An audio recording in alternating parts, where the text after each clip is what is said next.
Here we go, ladies and gentlemen. What is going on, everybody? What is going on? I know you're not used to seeing my face on All Sports All Plays Network by myself, but we have a special show for y'all here on the ASAP Sports Network, which is All Sports All Plays. I am your host, Darian of the Spotlight Sports Network in collaboration with All Sports All Plays. Make sure you follow us on Spotlight Sports Network on all social media platforms, YouTube, Instagram, Twitter, everywhere at Spotlight Sports Network. And make sure you do the same thing for All Sports All Plays. Make sure you follow them on all social media platforms, anything of that nature, y'all. But we are here and we are live for a special interview with the building of this ASAP Sports Network, the people that built it from the ground up to where it is today. And I'm going to be asking a lot of questions and making it juicy and making it fun for y'all to know more about the backstory of All Sports All Plays. And first, I do want to bring up the man himself that I able to get to know. If it wasn't for them, I wouldn't know about. I would know about him, but I wouldn't be a part of All Sports All Plays. And that's Mr. Freddie himself. Yeah, I know he's gonna bring himself up here real quick. I'm just waiting for it. What's going on, brother? What's up with you? What's going on, my dude? Hey, just glad to be here to, tell this wonderful story and just hopefully we can inspire somebody to follow our footsteps. Hey, I like the sound of that, man. Listen, might have to do this for me one time over the Spotlight Sports Network. Once I get the things up and roll, that's gonna look fun. I can't wait for that as well. But man, it's been fun even before we get to the question. It's been fun collaborating with y'all with the Spotlight Sports Network, man. It's just been so much fun. They love y'all over here and they love the shows that y'all put on and vice versa. Y'all love what we do over there. But it leads me to the question, like, what led you to sports in general? Like, did you play or did you have a favorite team that you grew up watching? Anything of that nature? Come on, talk to me now. Come on. Well, man, I was born out there in California, so I had no choice to be a Laker fan. When your mom and Nana and your aunts, uncles out there in LA, you had no choice. So me at a young age, I used to always follow Kobe, and Kobe, hey, it's something about that dude that drew me into to the TV screen even more. And ever since then, I just been watching basketball, and then I seen Eli come along, won the two championships, beat the Patriots, and hey, and I mean, got to see a lot of great sports. No, I didn't play sports. Well, I did play sports, but I wasn't any good. I mean, we got a dude named Victor Bennett on the network, and he was my football coach. And if he came on here, he'll tell you, yeah, he was trash. He wasn't good at all. But yeah. Well, I mean that before we get into the next question, like you said you lived in California, right? And you became a Lakers fan, but how the heck you become a Giants fan if you came from California? I'm trying to understand this here. Man, it's something always been about Eli. I don't know what it was, but it was something that made me catch an eye to it, and I just really like watching the Giants, play, and it is what it is. I mean, hey, we won four Super Bowls, so yeah, Mike, you call us funny, but it's cool. Oh man, here we go with Mike again. I don't know what he's on tonight, but he's on the road tonight. I can't wait to get to him as well. So even though that that led you to loving sports, what made you want to talk it? Like for me, I was a player before I started talking. I was a player playing, you know, baseball, football, basketball, and once I graduated, I wanted to get more into it. What made you want to talk it though? Because I know you didn't play sports much, but what was like? Who was your inspiration to start talking sports? Man, just believe it or not, like, when I come home from school, I would turn on ESPN and I would watch it with my mom. I would turn on First Take. I would love to see, Stephen A. Smith, going off on somebody, just love him talking sports. And it was always a dream. I said, man, if I had that opportunity to do what that man's doing, that'd be even cooler. Mm-hmm. So, I mean, it was really First Take, me watching Stephen A. Smith. Well, that's kind of like for me too. But before it was called First Take, I used to watch Cold Pizza. Right. That's telling my age, watching Cold Pizza, and then it turned into First Take, and then seeing Stephen A. and Skip go back and forth, and people Hmm. will call me the baby Stephen A. because how I go off. But I think I might have to give you that as well because I think both of us is in that same realm when it comes to the Most Stephen A. definitely. parts of it. Most So, definitely. um, what age? Like even as a young age, me, I fell in love with sports at the age of 10. I remember as a kid when I first wanted to play basketball on my block, I played on a milk cart. Forget a rim. I played on a milk cart. So that's what made me fall like that's what made me fell in love with sports, but at the age of 10. But what made you fall in love with sports and like sports broadcasting and everything of that nature? Because it's so many different people outside of Stephen A. Smith that does different things in the sports. But what age that you fell in love with sports, bro? It had to been, like I said, that 4 or 5 year old range where I believe the Lakers in the finals, about 2001, 2002. Mhm. Watching Kobe, Shaq, it had to been that era. Like I said, I grew up in a sports family, so I had no choice but to like sports, even though I couldn't play. I mean, I'm gonna tell you how bad it was there. It was this Well, bad. just going into the next question, did you ever play a sport? So you might as well Yeah, just get that yeah. out the way Uh, right now, then. it was this bad. I played defense, and I would be right by the quarterback, and everybody like Freddie tackle him, and I'm running the opposite way. It was that bad. It was that So bad. technically, So you was giving Michael Orr the blind side type of vibes, right? basically, yeah, basically, yeah, basically, it Hey, was bad. that's a good movie, by the way. But hey, you probably could have made it to the NFL if you just would have stuck with it. You never know. Yeah, you You never never know. know. So, what was the the first ever podcast that you did? It was it Oh, before it was ASAP? Like was it before you even made this creation? Like where did you start it? What even go back to the microphone you had because I could go back. I remember I had a computer microphone that plugs right into the laptop, and it was like this little skinny thing that you got from like mhm. Target or something. Yeah, it goes that far back for me. But the people would love to hear where you started your first podcast. Much love to Jonathan Mathis. First off, I recruited Jonathan. He's a part of my network. I used to run a Laker fan group, and Jonathan would Okay. always talk about the Lakers. So I got him on it, but I'd always see this dude going live, on these sports shows. And I'm like, bro, if he could do it, I want to do that too. Right. Like, hey, I want to do that. So I hit him up. I said, hey, Jonathan, how do I get on? He messaged me, said, hey, I know a dude named Steven on the MI6 Sports Network. And I said, okay, see if he can get me on. So I was on the MI6 network. I was on there, and I got on there and shoot, I killed it. I'm up there just yelling, going off like I always do over here, just going off, and I killed it. So it was the MI6 Sports Network. Mm, okay. Okay. Because knowing me, like I just started out and I just want to throw a little short story in there. I started out just doing live commentary back in Right. 2016. I started doing live commentary of basketball games, baseball games, and I was more of a live broadcaster before I became a podcaster. And once I studied the podcast game, that's what made me convert. Even if I do go back to convert into commentary, they will love it because that's what I want to go to school for is for broadcasting. But if I want to go for podcasting as well, that's with it too. So I could actually do both when it comes to that. But what made you leave that podcast though? What made you leave that network that you was with that we was just talking about? I don't know if it was it discrepancies or things that see eye to eye when it came to that. Man, shout out, hey, bro. Like, one thing about me, I love organization. When Mhm. things don't seem to go right, I don't want to be a part of it. To me, it came off as they was so busy trying to become friends and just doing it as a friend thing. I mean, I Mm. get that. It's okay. If you want to have your friends come on and just, talk sports and you just want to do it for fun. But I had bigger goals than that. Right. I wanted to take it somewhere where I could eventually get paid. I wanted to take it somewhere where I can take it to the next level. And Mhm. to Make a me, career out of it. yeah, to me, they didn't give me those vibes.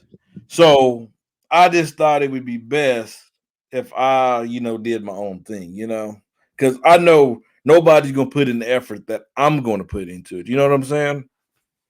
Right, right. So that's just how I was too. I wasn't a part of a network at all, but I was doing it with a group of people that wanted to just talk sports, but they just wanted to do it on just some friendly type thing.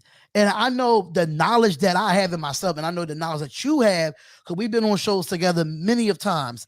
And the knowledge that we have, we know that we can make it big in this industry. It's room for everybody to eat when it comes to this, Mm-hmm. because especially when you have that knowledge and you learn the game and you learn to do shows and stuff like that, it's time to take it serious. It's time to take it to the next level, make it a business. And that goes into my next question.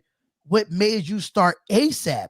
Because now ASAP is a legal business as well. And now you have a whole network worth of quality analysts that know their stuff. So what made you want to start All Sports, All Play Sports Network?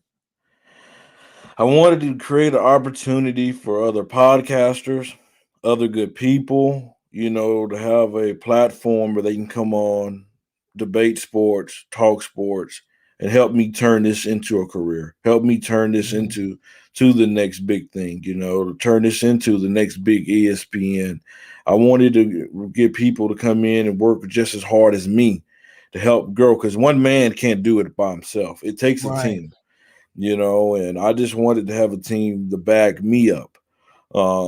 And like I said, bro, like it's not easy. It's not easy. People want to make it look it's easy, but like I know, this road, Yes. this isn't easy.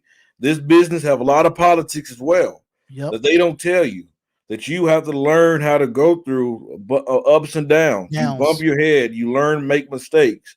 But that's one thing that I learned in these 2 years that we've been going, bro.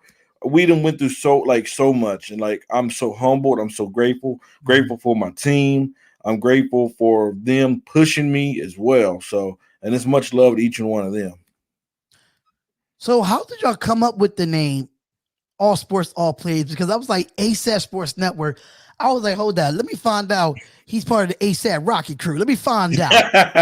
Let me find Um, out. But I understood when you told me, it was ASAP Sports Network. Then you told me All Sports, All Plays. It makes absolute sense. But what came up with the concept to make it that name?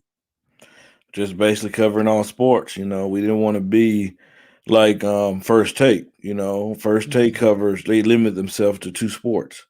We didn't want to be that network. We Right. wanted to be a network that touched anything. Shoot, even if it's overseas, we want to be able to touch it. We want to create it where you don't have to turn your TV on to ESPN. You don't have to turn it on to Fox Sports.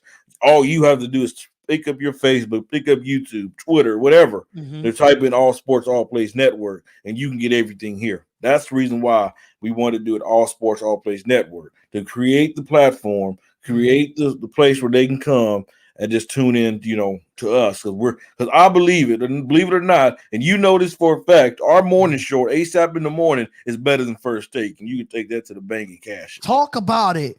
Talk it. about it. I'm with that. I'm part of ASAP in the morning. So I'm gonna go with that. Come on now. Come on now. So who was the original people a part of, ASAP? I know J Mac was one of the other guys that came in with you with All Sports, All Plays.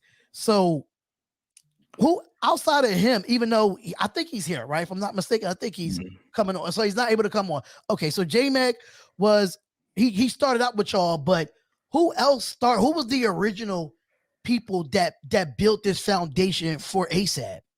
So you have J Mac, you have Adam Barber, you have Nate the Great, Mm-hmm. you have Chris Brown. Who else? Hold I up. Nate. just What want to say Chris one Brown? thing. It was not He's ain't loyal. You talking about that Adam Chris Brown? was the first person we recruited. It was actually John Alcorn. Yeah, it sure was. John Alcorn was the president, the vice president, Hmm. made him the vice president. Then we got J Mac. J Mac recruited his brother Adam. And then who else was it, Nate? Chris, I Chris can't remember his Brown. last name. It Yeah, wasn't Chris Brown. It was Chris Marquez. Mayberry. Yeah, Chris Marquez. Yep. Sure was down in San Antonio. Hmm. Then we finally met Christopher Brown. So, but yeah, Nate here, man. Other than me, he's the longest tenure here at the ASAP Sports Network. Hmm. Okay, I'm about to say, I thought you had I thought y'all had the sponsor by Chris Brown. You know what I'm saying? I had to pop lock a little bit or something. I'm just saying. I'm just saying. When you said Chris Brown, I'm thinking like, okay, these ain't loyal. That's what I was thinking about. But I listen to Chris Brown a bit too much anyway on my long time. But Right. um, how did y'all meet? How did Nate and you meet and the other people that was originally a part of ASAP? How did y'all collectively meet? Because with my crew, me and Key in the building, um, we raised. I helped her raise her son. I used to be a football coach of her son when he was like 7, 8 years old, and that's how we started doing this network together. She wanted to get into YouTube and stuff like that, and I already knew kind of like the ropes of it, but we just put our collaborations together and we just brought more people in. But that's where me and her are the foundation of Spotlight Sports Network. But for y'all, how did y'all meet up to make this network so big now? Nate, I'll let you roll with this one. How do we meet? So, I recently was at a radio station again. It was a paid position, but it was a radio doing a radio station and the show on there. But it didn't last very long because things didn't work out as well. Um, so what I did was there were four people that basically said, "Hey, we're looking to add in guys on the network that we're starting a new network, and we were wondering, hey, if there's anybody out there that's looking at this that can watch, that can help out." So I sent a request out to three different ones, um, including the network for my current favorite podcast at the time, which was Three Bro Sports. But then the fourth one arrived, and we're like, "Hey, wanting to start from scratch," and that actually ended up being Freddie, over on the Podcast Nation. He was recruiting, starting up a whole new business and everything. So, um, yeah, that's how we met. Yeah, and basically, like he said, just going out, listening to a lot of podcasts, on these podcast groups, networking with a lot of people and meeting. I mean, I tell you, bro, like I've met a lot of great people doing this business. Mhm. I've met some, not so great people, but I've met a lot of great people as well. You met more So, positive than negative people when it came to the Yeah, industry, yeah. correct, basically. correct, yeah. Because that's how I am too. That's how I met y'all. And then I met a lot of people through being on YouTube, like B Town Breakdown, Bobby from his Hmm. his show, and Jake the Snake from the Snake Sports Talk Show. Just from YouTube when they come in and they comment on the YouTube and stuff like that nature. Oh my God. Hey, and you know what? Mike, Believe it or not, hey, get you out of guys, here, this man. is a true story. I tried to recruit this man to come on the All Sports All Plays Network. I tried to. I tried to get Spotlight on. I tried to recruit him. I tried to get him. Hey, I'm not gonna lie. I had to find a way. I said, how can I get this man on? Hey, I said, you know what? This man got his own network. He not gonna drop this network to join us. Join us. Okay, let's create a partnership. That's fine. Okay, let's do that. Let's do that. Man, I wish you would have. I wish you would have called me a couple years ago, back in like 2017, 2018. I probably would be a part of ASAP Network right now. That's just real talk. Because I mean, even though that with my backstory, like my Raiders channel used to be called Spotlight Sports Talk, and I used to just do all stuff by myself on there. And then Key was like, "What about if you put a network together?" And doing play-by-plays, doing podcast shows, doing variety of things. I said, you know what? That's what I might do, because when I was started doing Spotlight Sports Talk stuff and doing Raiders content on there, Mhm. I seen the views go up higher than what my actual sports content was coming from. So that's what I did when I made the switch a year and 5 months ago. We changed it to the Spotlight Sports Network, and then I changed that to the Spotlight Raiders Talk. So if it wasn't for doing all that, I probably wouldn't have the team I have right now. And Mhm. that's just how it works in some instance. So tell us about the first show. on Oh, ASAP. Oh, Yeah, I would like to hear this. The first show on ASAP. Was y'all nervous? Was I y'all was confident going nervous. into it? Like y'all didn't know if y'all was gonna have viewers or listeners or anything of that nature, because that could be nerve wracking. Starting a whole network and starting a podcast, then you got to put it on audio. You don't know who's gonna listen to it after you share it out. Who's gonna hmm give you reviews on it? So it could be tough. So I would like to hear, how nervous or was y'all confident going into your first podcast show? That's exactly how it was. Like me during the show, I'm going on Facebook and looking to see, hey, how many people watching? After we get done doing the show, I'm like, how many people watching? Because that was my biggest fear of creating a network, promoting it, announcing it, and it just turned into a complete flop. So I was a nervous wreck. The other day I was watching some of our old shows, and it just shows how bad I was back then. I'm like, bro, like I'm I was stuttering, terrible too. like, hey, I'm like, whoa, what is this? Like, I didn't seem as confident, but then I thought I was the stuff. And watch this next year, I might think the same thing. I'm like, whoa, what happened last year? But that's just growth. But I Yeah. was just nervous as heck. Like, it was just crazy. I don't know. I guess I was more nervous a part of failing than anything. What was the name of your first show? I would like was Just Say the Truth around? Was Real Talk around? Like, what was the name of the first podcast show on ASAP? So Real Talk was not Real Talk. It was, I believe, it's Sports Talk with Freddie and Chris, something like that on the line. That It line. was Freddie and John or something like that. Yeah, and then it translated to Hmm. Sports Talk with Freddie and Chris, and then it went to Real Talk, and then that's been it. We had other shows, and we'll get into that in a few minutes. Oh man, we definitely going to get into them shows. So, who was on that first show? Who was on the first show? Period on ASAP, because I know you had the founders that helped you build this, but who was the people that was on that first show that was like, yeah, So I the gotta go watch this right here. very first show we did, it was the original founders. Me, John, all the other guys that we mentioned, Freddie, J Mac, and then Chris. But then when J Mac recruited his brother Ace, the network actually split. There were actually three shows on the network. I did a show with Ace. J Mac did one with Chris, and then Freddie did one with John. hmm Okay. So that they was it was only like a founder show at that time. Yeah, it was a founder Yeah. show at the time. It wasn't really like a starter brand show, if that makes sense. So anyone is still on the network from the first show. I know Nate is here. Is Chris Brown still around? Jay, Ray, any of those guys, are they still around when it comes to being on Well, that first show? well, the only people that's still around for the first show is Nate. Nate is Yeah, the only one here. Wow. it's just Freddie and I. Yeah, like that's crazy. Like 2 years. This dude right here has been so loyal for 2 years. And this dude right here, man, like I say this all the time. This network would not be where it's at without Nate. Nate did so much for this and doing so much for this network when it comes to production, for being on shows. He's so dependable. And sometimes I like, bro, like, how is this dude so dependable? Like I ask myself that sometimes. Like, Yeah. and it's much love to Nate, man, because Nate, this network would not be where we at if it wasn't for you, my brother. Okay. Because I honestly, I can't lie. I have seen Nate around before he was on ASAP.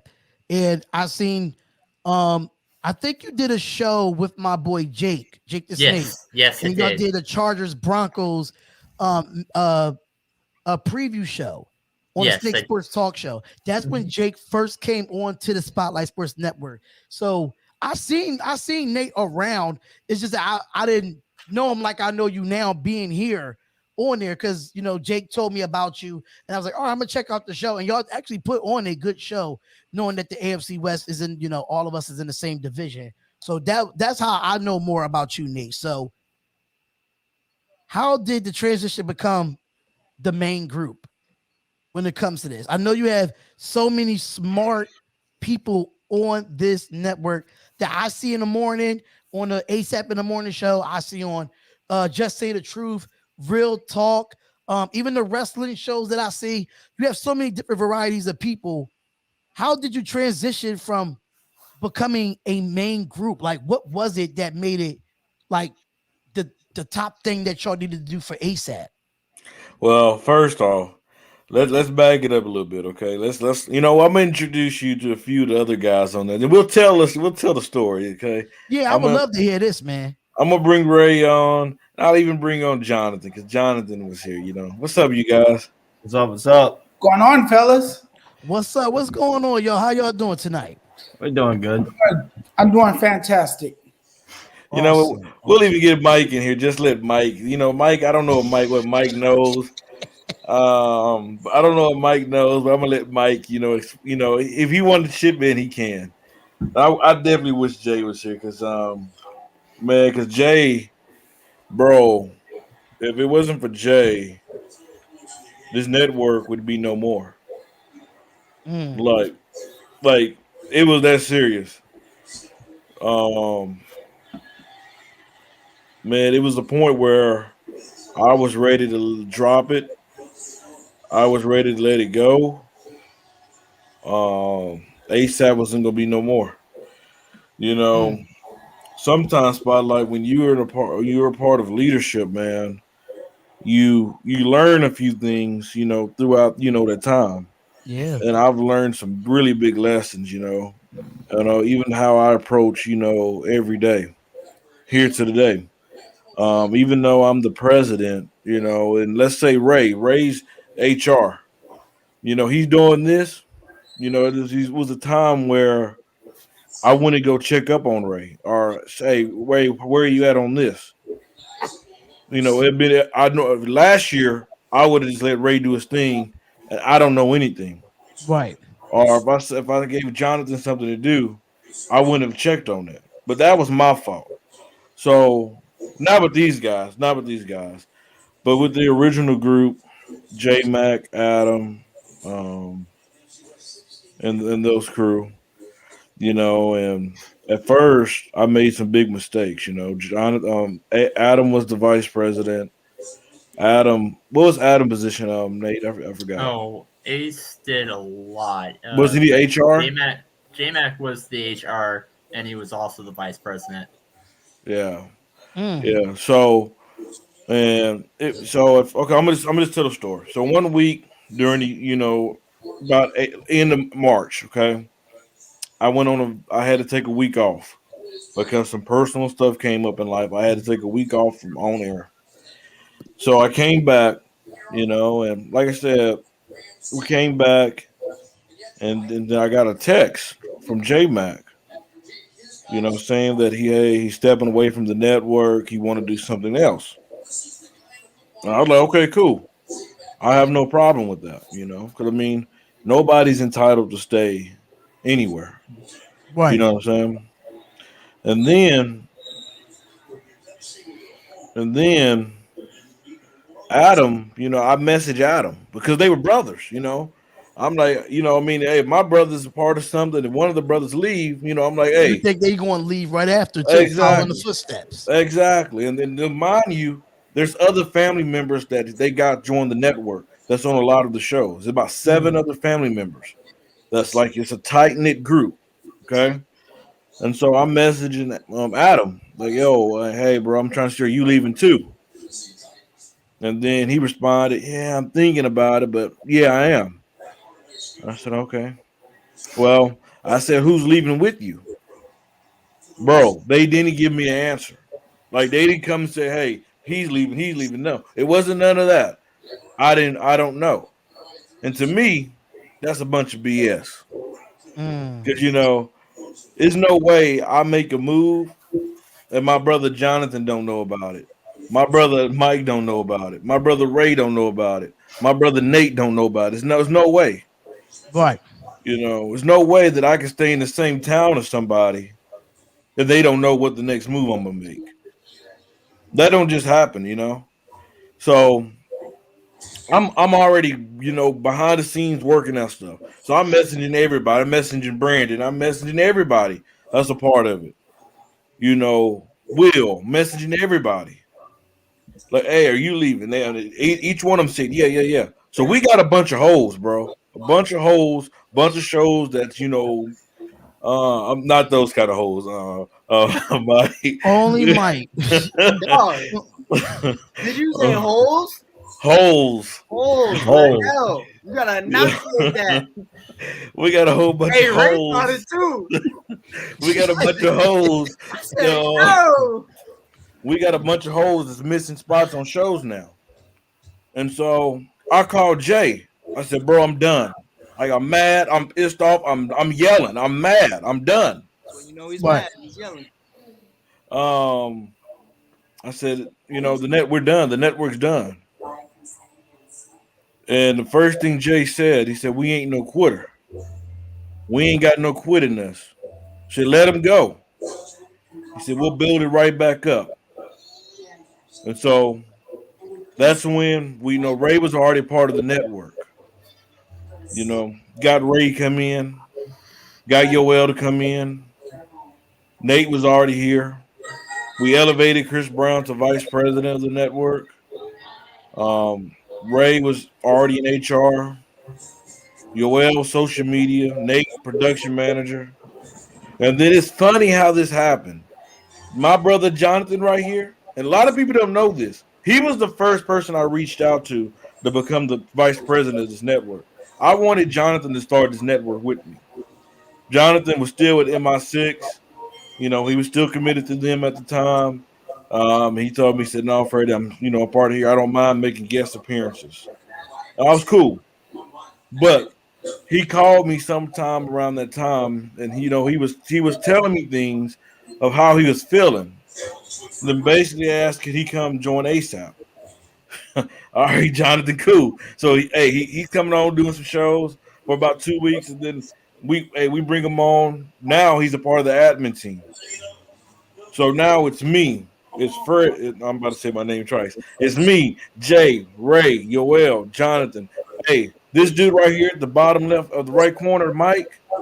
He got this high energy. He has a high characteristic of high emotion, high everything about him. But I'm gonna tell you about this dude right here, man. He's smart. Bro, he brings a different vibe to the network. He's dedicated.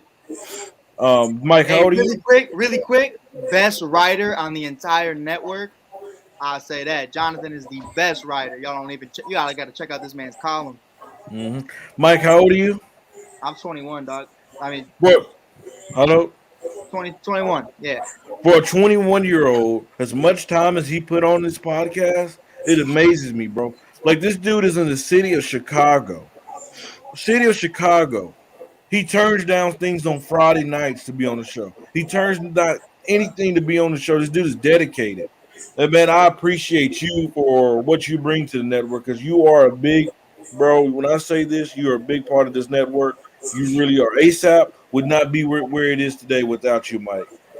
So, And but that's crazy because hold up, Mike, dead ass, you look older than me, and I'm older than you. Hey, man, I appreciate you, big dog. You know what it is? It's the beard, bro. It's the beard. I'm not gonna even lie, because this boy over here got a baby face, and you looking like you could be my pops. Man. but Spotlight, you know what's crazy? But Hey, those, after the Bears beat the Raiders, though, I am your pop, dog. No, Spotlight, are you in your 30s? I'm 35. I'll be 36 in March. Okay, I just turned 36, so you're right there with me.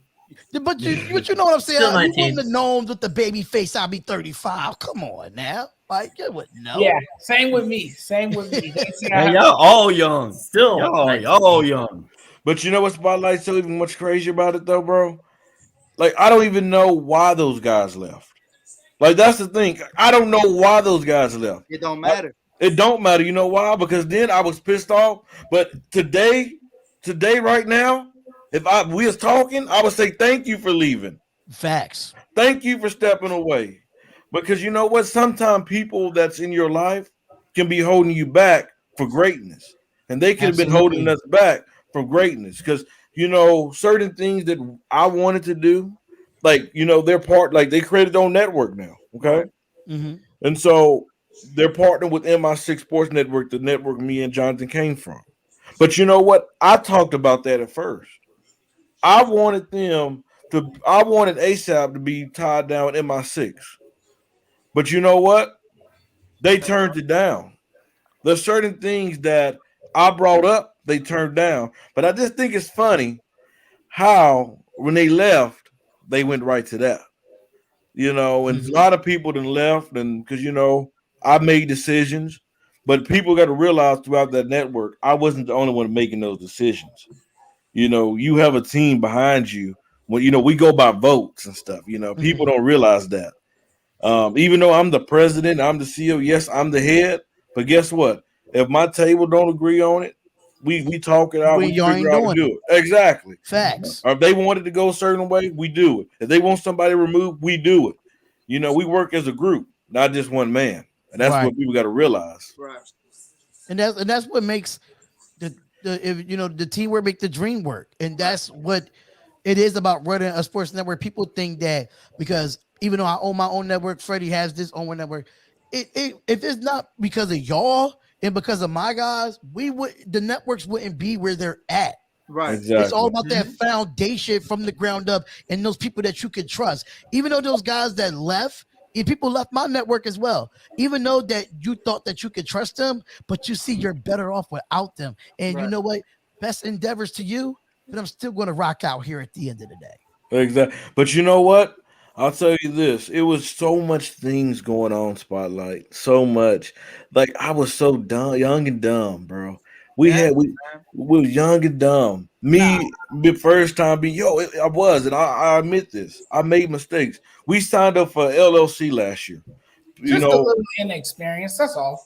Yeah, I wouldn't say young and dumb. Yeah, J Mac, my vice president, he told me, hey, it costs about $300 something.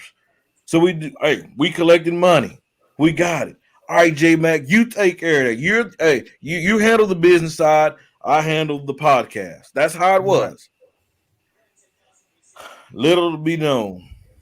So when they left, I went to go check on this. I went to go check on the LLC. I tried to get their names off. I seen it. I seen my name and Adam's name on it. I had Nate texting them because they wouldn't talk to me. They sent Nate something. And I talked to the people. Guess what? That LLC wasn't even done. So they didn't even pay the money. So they took money, and ran with it. It's little things like that. But you know what? That's my fault. You know why it's my fault? Because I didn't check on it. I didn't go do my homework. Right. That's where I messed up. So that's why I can't go out there and go bash on them because I had to learn from that. Right. Yeah. And you did. I look at it like this, bro. Like real talk. We could get into it a little bit later if you want. We can get into it now. But when you look at it as how Jonathan ended up on the network because of those guys leaving and how Jonathan's experience brought, my relationship with Jonathan led me into the network. And to be completely real, I wouldn't have came on if Jay wasn't on. So by those guys leaving, my relationship with Jay, not only brought me and brought him, but it also brought other people we know on the network as well. And sometimes, you need a few bad apples to fall off that tree before you can really grow. And if it wasn't for that and that relationship, like, we don't know where we'd be right now. But the fact that even though that J Mac left, y'all still stayed because y'all felt a rapport with Freddie. Y'all felt y'all had that even though outside that relationship, outside of J Mac, y'all still had that I would say continuity, that chemistry, but at the same time, I still feel like J Mac, I don't know him personally, but it was something that Freddie was doing to put y'all in the right direction to keep y'all here. So I think the direction that Freddie was going, it was like, listen, I want to be a part of that direction. Exactly. And that's why I came over here, because Freddie is serious about this. And I thought about it, and Freddie recruited me, and Freddie asked me, it's been so long, right, Freddie? But you asked me and you gave me time to make my decision whether or not I wanted to come on board. And I told you remember I told you I'll give you a week. And without hesitation, I said, I'm coming because I saw that this network was heading down the right direction. I saw that it was very well organized, put together. And this is where I wanted to be, not only because of the direction of the network, but because it felt like a family atmosphere. And everyone here has that chemistry. Everyone is on the same page. We all know what we want. We all have those same goals and ambitions. And that's what led me here. And that's why I'm part of the ASAP network. I just liked Freddie's ideas. I liked what he pitched to me. And I took it as an opportunity to jump on board, and I don't have any regrets whatsoever. Coming to this network, I love Ray, I love Nate, I love Mike, I love Freddie, and now Spotlight. I mean, you guys are like a family to me, and Facts. without you guys, I don't know where I would be today. And I just got to thank Freddie. I got to thank Nate because Nate has done a great job. And Nate kills it, bro. As well. And then I got to thank Mike. Mike has become a very good friend to me. It's funny how we became friends because I knew his dad. His dad was a famous cartoonist, an artist in Chicago. And I messaged his father one day to do a drawing for me. I wanted a sports judge drawing because, that's my nickname. And I found your page too, by the way. Yes, thank you. and I got a message a few days later that his dad had passed away, and I said, "What?" And then I said, "Who is this?" And that's when he said he was Mike. He introduced himself to me, and this is his son. And I said, "Oh, I'm so sorry to hear that. My condolences." I said, "Well, if you need anything, Mike, you can always hit me up because I lost my dad at a young age. So I understand what you're going through. I could relate and sympathize with that because I lost my dad at a very young age. So if you ever need counseling or you ever need someone to talk to, I'm there for you." And that's how we built that relationship and developed that chemistry over time. And Mike's been my guy ever since. And I asked him, "You know what, Mike, you're so talented. Why don't you just bring your talents to ASAP and you can help us and you can work with us here. And we're doing great things over here, and I think you make a perfect fit." And that's when Mike jumped on board with us. Yeah, it was a crazy experience. Freddie, if you want, from my point of view, like how I looked at it with Jay was not JJ, that's my guy too though. But with Jonathan, man, what is that, Jonathan? 2015 we started rocking with each other. It's been a while now. Born and raised, man. Like I'm more like Spotlight. I was an athlete before I was anything, and I was great at what I did. I'm a white boy, but don't be fooled. I was the one kid playing lacrosse in the city of Chicago that would dog these kids. Hey, don't sleep on lacrosse now. I'm Lacrosse kind of like Freddie. Lacrosse is a hell of a Freddie in that sport. Don't sense. sleep I on had it. a friend of mine who started a podcast with his brother-in-law called Subjectively Correct. Shout out to them, by the way. And the friend of mine, his name's David Henderson. Like the last name, he shares two other things in common with Freddie, and that is he is a huge fan of Aaron Rodgers and he's a Lakers fan. Oh God, you're not gonna start this right now. Yeah. Well, Hold on. Time out. Maybe for another day, fellas. Spotlight. I want to introduce Jay because this man in the middle is the reason why this network is still alive. Like I said, I was just saying that story. I was about to throw it away. Like I was about to go delete the page. I was done. Like it's over. Like I called him. I don't know what made me call Jay, but I called Jay. But and Jay, tell him what happened, bro.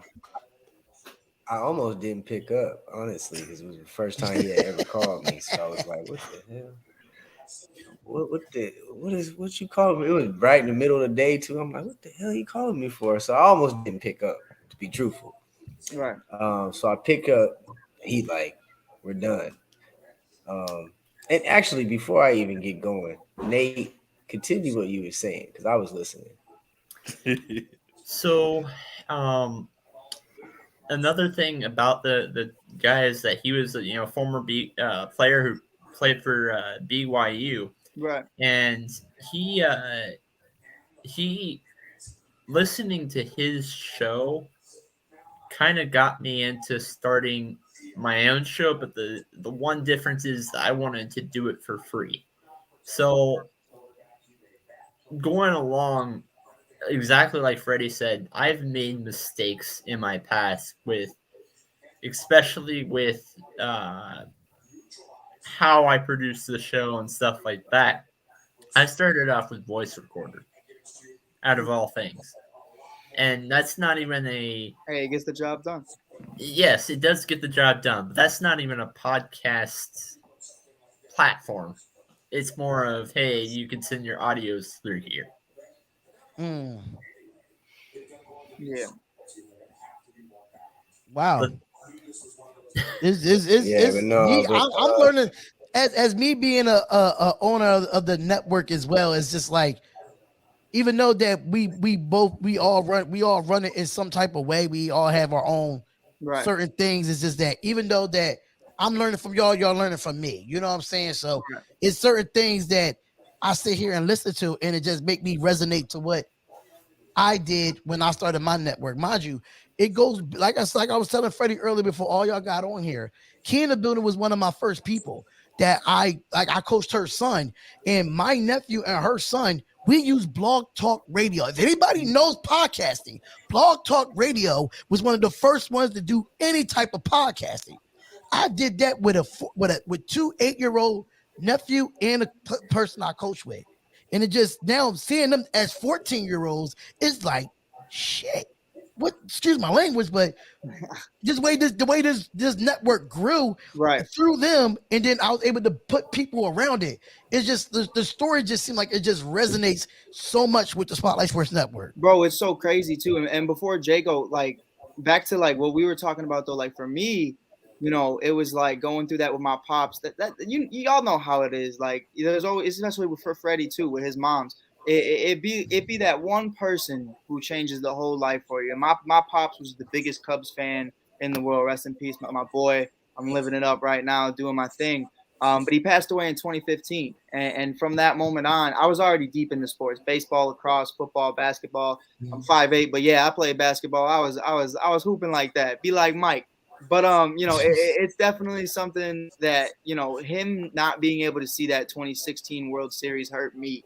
But it made that World Series so much better. And Jonathan shared that with me because I did get to defeat his Dodgers in the playoffs, so that was sweet. But a few years go by, man, and Jonathan always stuck with me. Jonathan's one of those guys who I had nothing to do with podcasting, but I always saw Jonathan out there doing his thing. Jonathan, he won't tell you this, but that man's been hustling for the longest, and it's finally starting to pay off. There was a lot of unread articles that are amazing articles that shouldn't have gone unread, and that's just how it goes.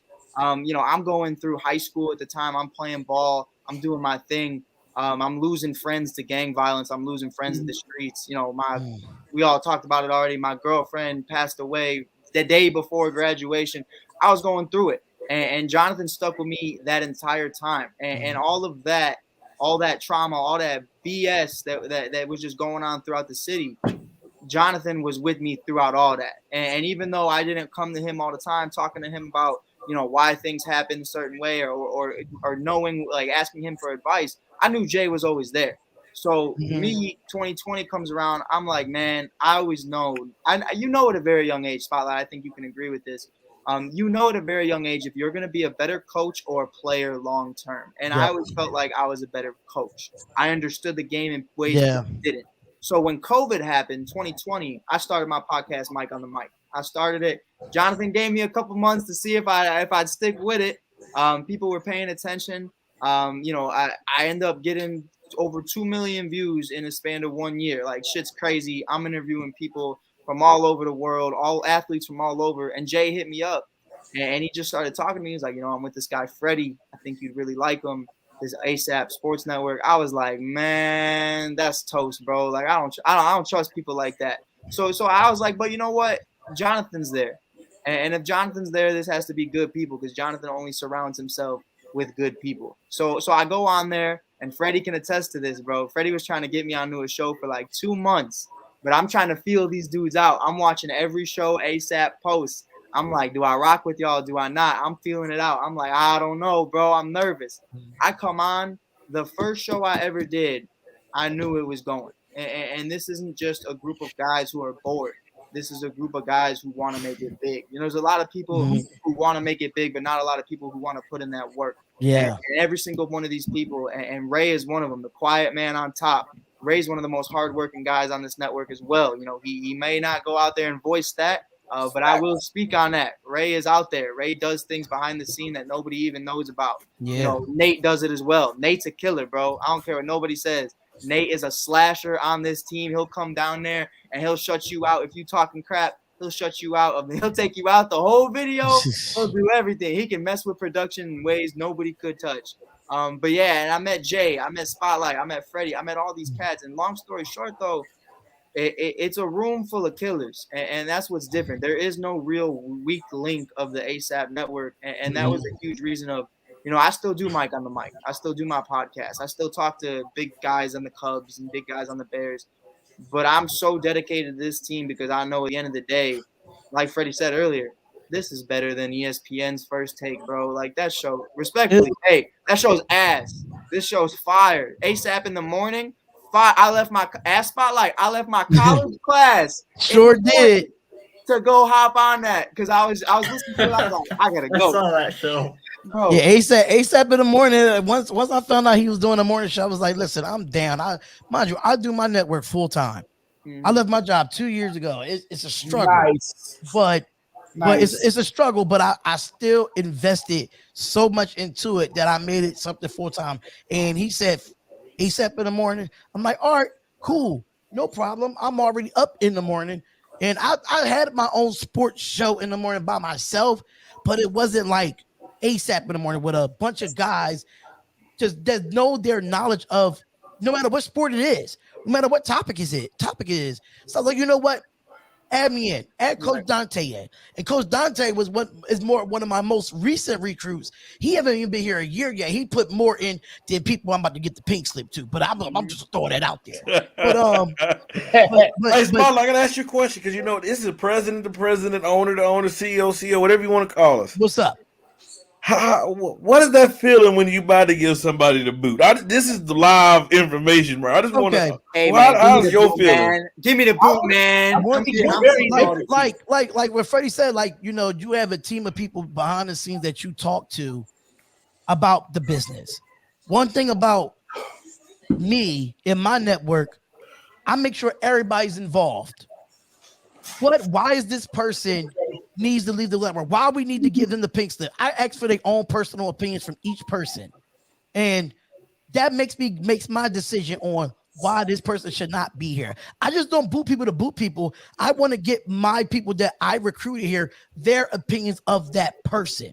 If that person does not fit, then that person has to leave. Right. But after we have that, like that voting, then I have my executives. I have Key in the building. I have Jonathan. I have Jake the Snake. They're my executives, and then it's me. But I have to hear from them first. We talk it out. Then we talk to the team. We have a majority of vote, and they got to go. You know, that's what makes this group work so often. Ray, I want to get you in here, man. Tell Spotlight your thoughts, what made you join, and whatever you want to go through. Because I know. And then we'll get with Jay because I want to touch Jay. I'll rap with Ray because Ray, I'm a big college football fan, man. I really am.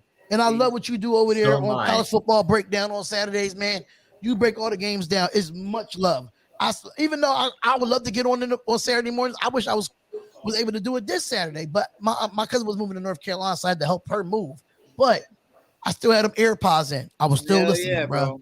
And Nate, bro, could you switch me and Jonathan real quick? Because Jonathan shouldn't be on the bottom like that. That's all me. I'll take it. It's cool. I mean, I'm here. I'm humble. Nah, I know. Facts. I was here last, so. Well, if that's the case, then you might as well just switch me then. If that's the case, I was here last. But I just you a CEO, my boy. You a CEO. Hey, I take it. I want to say that Mike and my story resonate so much because he lost his dad. I lost my dad. I lost a very close friend due to an overdose. He died of an overdose. He was one of my best friends, and then, as he said, he lost his girlfriend to suicide. So, I mean, our stories are kind of similar in so many ways and tragic stories. But I just want to say that anyone that experienced any type of trauma in their life or any type of tragedy, there's light at the end of the tunnel. And you can it's not easy, but you can find your way through it. And me and Mike did. And I think podcasting and for me, the sports writing has helped me cope with those type of pains. I've been able to overcome so much through it. And I think that's why I'm here today to talk about it, because journalism and podcasting has been a form of therapy for me, and it has helped me overcome so much. And I'm sure it has done the same for Mike too. I can't really speak for him, but I'm sure it has. Nah, yeah, without a doubt. And I still want to hear Ray's story, but without a doubt, bro, especially being here and Spotlight, I feel like I can't speak personally for y'all lives, but Spotlight is someone I relate to. I feel like on that level of understanding, I could be dead right now because of where I grew up, and a big part of where I'm from and the homies I grew up with. It's crazy when you have those flashback memories or those dreams about when y'all used to play ball in the backyard or at the park, and now you walk past those parks and you think, damn, this is where we used to be. And a lot of those dudes are gone right now because of gang stuff and drugs and everything else. So when Freddie goes out here and he makes these claims talking about Mike sacrifices his Friday nights, let me tell you something, bro. I'd rather be here grinding with people who want to have a future rather than people out there that are trying to take other people's futures. And I'll stand by that.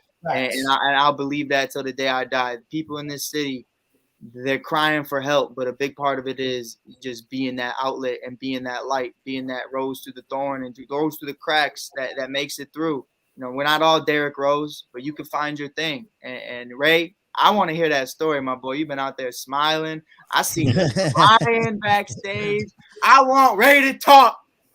My man Ray in the house. Just before Ray talked, though, I just feel like go ahead. As an owner, I'll let my comments be quiet. Let Ray go, man. I'm sorry. I'm playing with you, Spotlight. Well, it's all love, bro. It's all love. Before I came to this network, I was on the Facebook searching around, joining these podcast thing. Freddie put a post up there and it kind of caught my eye. Anybody knows anything about sports, we're recruiting. I applied back. He answered me back maybe like 30 seconds. He said, why don't you come on the show? Why don't you come on a show and you can do a tryout? I'm like thinking about it. Well, 4 weeks earlier, my mom passed away. So when I was talking to her, me and my mom was close and stuff. So anything I have a big question, I always ask my mom. So my mom wasn't really there, so I had to pray to her. I asked her, I said, Mom, this guy's really thinking that he gonna get something over me on sports. He wants me to come for a tryout. He doesn't know who I am. And I'm going to tell you why. Because everybody else has a story. I'm about the oldest person that's on this panel right now. I'm 49 years old. We didn't have anything like internet and stuff like that when I first started out when I was like 5 or 6 years old. I went outside, played basketball on a basketball court. I was all 5 teammates, plus the defense, plus the announcers, plus the PA, plus the crowd.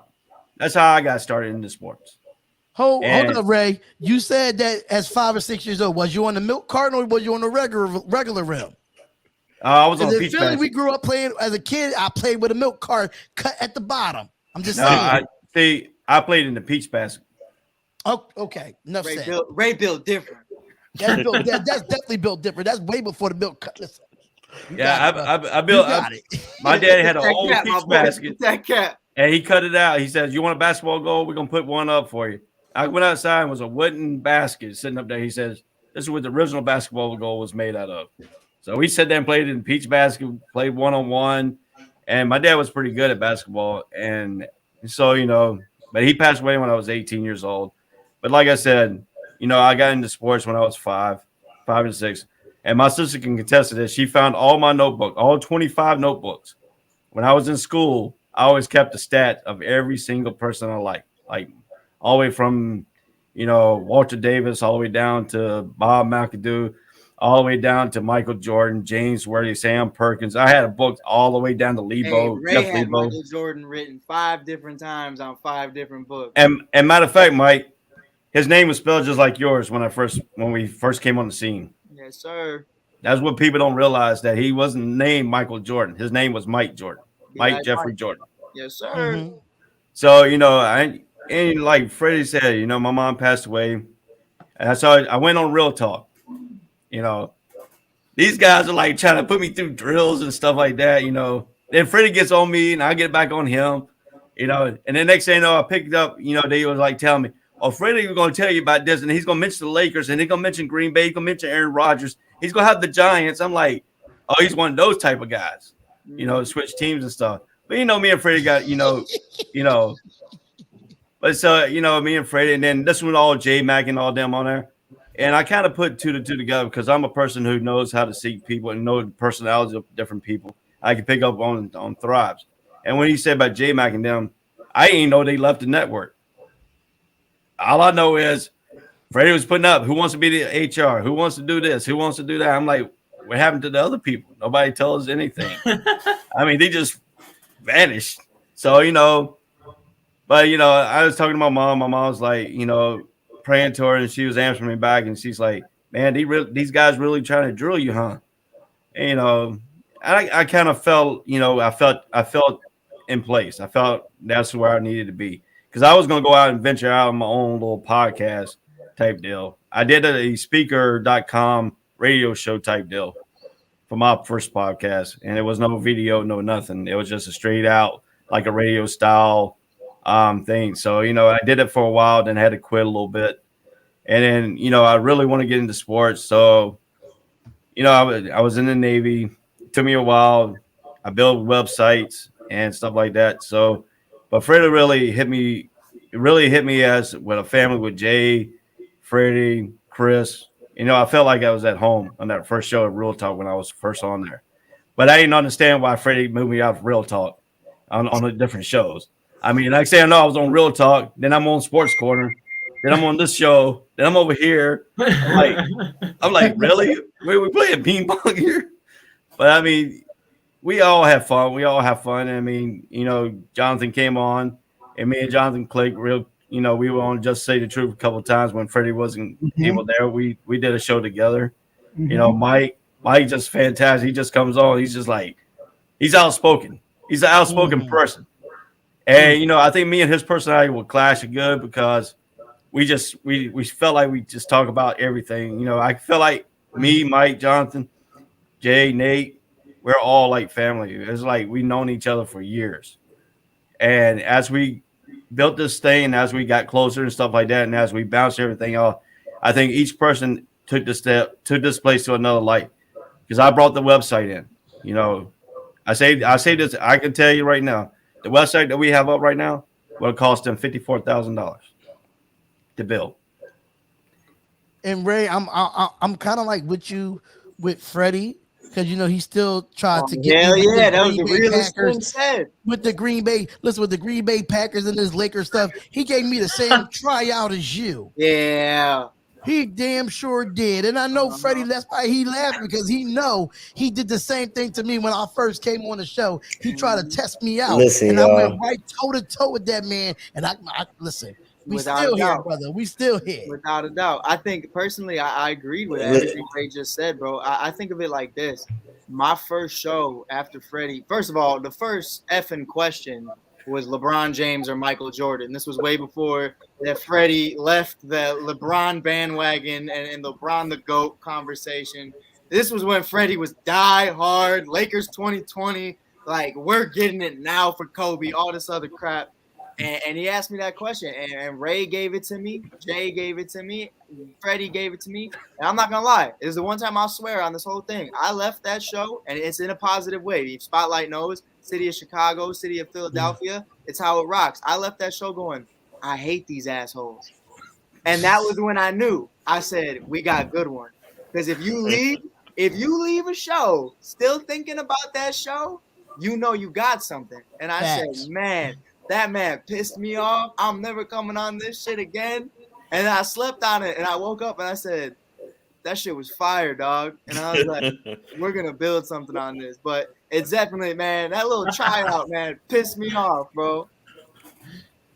Hey, that's real because my trial was kind of the same way. He called me. Well, yeah, he called me to get me on. He set me up this little. I get on. There's two people waiting for me. I'm like, what the hell? And he's like, yeah. So let's get straight to it. First question. And like you said, he like LeBron or Jordan. I'm like, what the? I think that might have been everyone. First of all, I'm like, first of all, I feel disrespected. You ain't said nothing about Kobe. That's how I started. That was my first. That was my first line. But yeah, no, that's how he set it off. But I will say this on my side on where I came in. I was actually doing a little podcast. I'm fairly new to podcasting. This is gonna be one of my second year now. So I was doing a little podcast of my own. I think I seen Freddie's thing. Like he posted, he's looking for people. The same one we so probably I was see like, today. let me see what's up. It's the same one we probably see today. Yeah, too. pretty much. Pretty much. Yeah, the only he was just looking. Actually, the one I think I difference is that seen was there's he was logo. looking for people. That's pretty much the only difference. Yeah. Okay. No, I think he said that he was looking for people to guest on it, like guest on it. So I was like, okay, because like I said, I was already doing one. So I guest on Real Talk, Chris Brown, and Freddie and me, and I think it was Cam at the time. We did Real Talk that night, and I'll tell you what, that was probably one of my favorite or funnest nights. I say talking sports. We just went at it, and I get under Freddie's skin. From the get-go, y'all. From the first show I ever did with Freddie, I was underneath his skin within 5 minutes of the show starting, and that's probably the greatest part about the network is getting underneath Freddie's skin and getting him to fucking scream and yell. See, I gotta feel you on that, Jay, because when we first came over when Spotlight first came over to ASAP, and we when I first came, I think my first show was Fast Break, if I'm not mistaken. I think it was Fast Break. I think it was. Okay. And they didn't, bro, Spotlight, not to cut you off. Bro, they didn't even tell me, bro. I'm one of the co-hosts. They didn't even tell me y'all was coming on. I was just on there, and 5 dudes just pop out of nowhere, and I was like, what the hell is going on? Yeah, once he sent me the link, I sent my team the link, and that's just what it was. I was like, yo, I've been bamboozled. I've been corrupted. Who are these people? Yeah, I think you were just great. tossed to the fire. That's all. Yeah, that's all it was. That's what Freddie's an instigator when it comes to the show Fast Break. He's an instigator. But when we got on there, I had a great show, but I think one of my standout shows was being on Just Say the Truth. I'm gonna just be honest, because when I get on there, me and Freddie go back and forth on there. When I say it's like first take, cold pizza, whatever. Undisputed is better than all of them with me and Freddie clash head to head. ASAP in the morning is gonna be funny tomorrow. I cannot wait to see that. That's gonna be something epic. So y'all definitely got to tune into that. But lately, when we first started ASAP in the morning, and matter of fact, it was Friday. It was last Friday, and I got on. I came straight from the barbershop, and once I heard the Kobe thing from Pride, I was like, yeah, I got to be here on this. And that's when I feel like I started knowing y'all more, even though being on, I think I was on Real Talk as well. I'm not too sure if I was, but I'm thinking about, Fast Break, Just Say the Truth, and now ASAP in the morning being here on a consistent basis. It's just that now I'm building that rapport, and I just can't wait for y'all to come over to, Spotlight Sports Network and, work with us. But no doubt, bro. I can't, but it's gonna be fun for ASAP in the morning. I can't wait for that tomorrow, man. But I had to throw my 2 cents in there with these shows. Fast Break was one of my first shows. Hey, I'll hop on whenever, bro. Just let us know. No, Fast Break. Yeah, okay, Fast Break too. We need to. But no, y'all can hear me? Yeah. Yeah. Loud and clear. Okay. All right, my bad. So no, so basically, I came on, I did a few shows. It was right, I came on right around like September, October. So there was just a lot of stuff going on, kids and whatnot. So I was thinking about leaving. And then they asked me to be an admin. Well, I'm thinking about leaving. So I'm like, man, I'm not sure. Push me forward. I end up being admin. So then I'm sitting in the meetings and things are just sounding fishy. It's not my place to talk. So I'm just sitting back, just gathering data, but everything's just sounding weird from these meetings. So as time goes on, like Freddie told you guys earlier, they end up just one morning they're doing, or one night they're doing shows. Next morning they're like, hey guys, we're leaving. We're leaving. You know what I mean? So that, that's how fast it was. So, you know, after that, Freddie, like he said, he called me. And like I said, I wasn't even gonna answer it. I wasn't even gonna answer the phone because he had never called me before. And it was just in the middle of the day, out of nowhere, he just called me. So I answered and he's like, hey man, I think we're done. I'm like, what the heck are you talking about? He's like, they left. I think I'm gonna shut it down. And like kind of like he said, I was just like, man, we don't raise no quitters. I mean, what were they doing significant that we can't do? What is it that they were doing that you can't learn or we can't do? I love You know what I that. mean? And yeah, but I didn't see nothing. He couldn't give me no answer. So we kept pushing. We started. That's when we put in that same while we were on that phone call. Anybody wants to help out with this, and this. Ray reached out. He was like, "Hey, I can do this," and that's another thing. That I think that people need to realize, and not just about podcasting and sports and what we're talking about here is your mouth. Your mouth is your most ultimate tool, and a lot of stuff that I do, um, it involves my mouth. I'm in the back. I talk. I talk. That's how you get to know people. That's how you figure What did out he what say? what I'm saying. I talk. You know what I mean? So, oh, you talking about using your mouth, Mike? I swear, I'm gonna have to watch you, man. I swear, I had to sit back for a second and be like, what is he? He was on a black screen and popped in on me with that. I gotta watch Mike. Anyways, but no, He's something that with that you. I'm telling you, man. that Mike is lit mouthpiece. right now, man. I'm telling you, man, Mike, boy, I'm telling you. Yeah, but no, your mouthpiece my mouthpiece is gold. My mouthpiece is gold. So speaking, talking to people, getting to know what they do, what their strengths are, and not using someone, but putting it together, like a well-oiled machine, just like a car. It needs a water pump, it needs a radiator, it needs a battery, it needs all these parts to work in high performance. You know what I mean? So that's what was able to happen, and that's what we were able to do is take what you're best at, what you want to do, and put it together. And that's what we're coming out with now. And taking time, once we started going, it started happening quick. So I took some myself. I sat back off of some podcasts. I took a step back and just started building, recruiting quality, and not just getting rid of people because they ain't good, but teaching them how to do their craft and what they want to do better. Giving them hints, egging them on, and teach them. Oh, you back, huh? You just got your some eye drops, but Oh, but that's going on the but TikTok. no, That's but going on the egging them on. TikTok. Hey, but egging them on, you know what I mean, and making them better. And I'll tell you right now, John has got me writing them again because it's been a long time since I picked up a pen for sports writing. I put up a couple articles here and there recently. But it's rubbing shoulders with people that are thinking like minded and that want to have the same ultimate goal in the end. And really, ultimately, is success. Everyone's version of success is a little bit different, but ultimately, it's success. And that's the best part about this. You know what I mean? Like Freddie touched on earlier.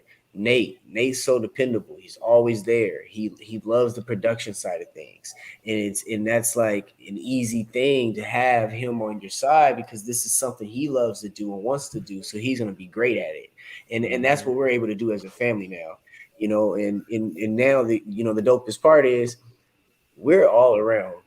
We're spread all around the United States. You got Mike in Chicago, Jonathan out there in LA, Freddie out there in Texas, Ray out there in Jacksonville.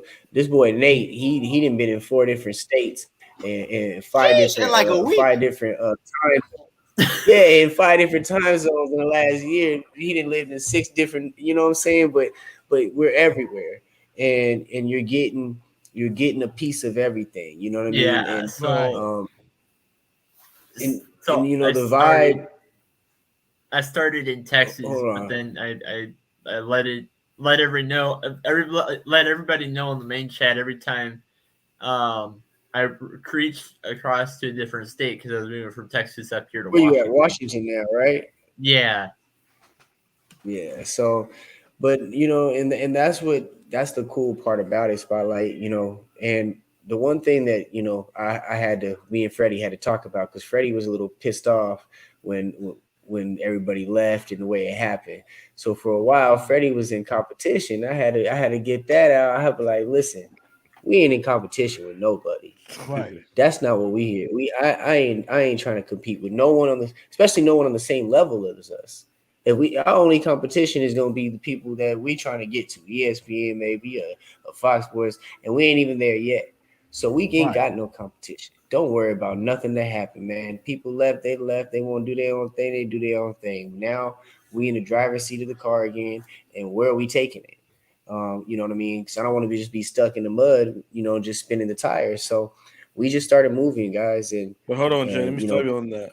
But Spotlight, when we had that conversation, it's so hard. It is so hard, bro, because and J Mac had to break it. I mean, Jay had to break it down, because I mean, I'll tell you, there's little, and I've gotten better to ignore a lot of things now because there was little things, they would try to do because they know it's going to irritate the crap out of it because they know they're going to get a response. They want to poke the bear. That's what it was. Yeah.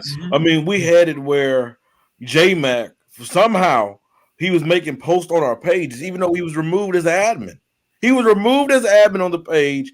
He making posts and he deleted the page, tried to delete the page. I got the notification on the phone that your page. Hold on, man. Basically, it was childish high school stuff.